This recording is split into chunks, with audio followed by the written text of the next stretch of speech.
This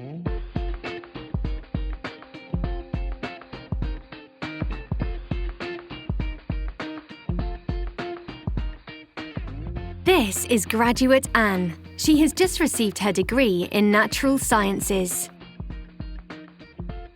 Anne is on the lookout for a job and has already found a few suitable job advertisements. She now needs to write letters of application detailing why she is the perfect person for these jobs. Anne has done her research and knows that a letter of application is generally made up of at least 4 thematic sections. The introduction should express her interest in the job and also arouse the interest of the personnel professional to look at the remainder of her application. So Anne writes how she came to hear about the job and why this job interests her. If she has already spoken to someone in the company by phone, she also mentions this directly in the first section.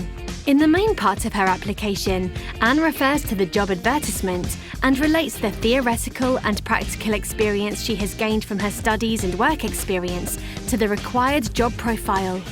Nowadays, soft skills are just as important as hard facts learnt in school and college. Companies are increasingly looking for teamwork, creativity, and flexibility from their employees. Of course, it is very easy to make claims in a letter. This is, however, much more effective if you provide a convincing example of where and how you actually demonstrated or acquired these skills.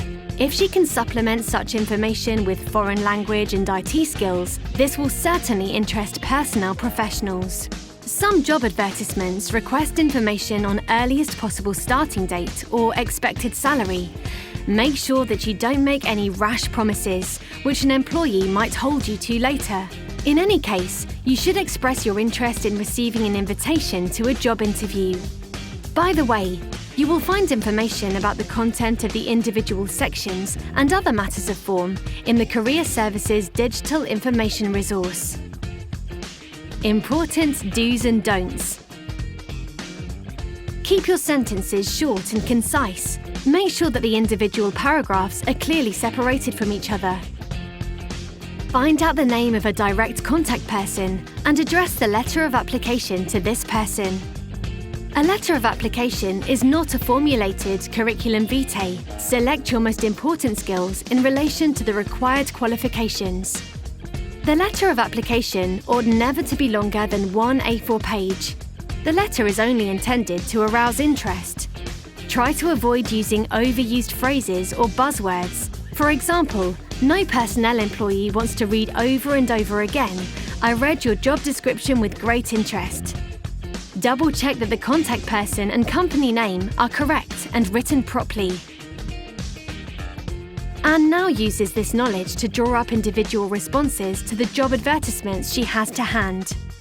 Personnel professionals can immediately spot copy and paste letters of application in which the applicant changes nothing apart from the company name and does not treat the job advertisement individually. Anne knows what makes a letter of application interesting.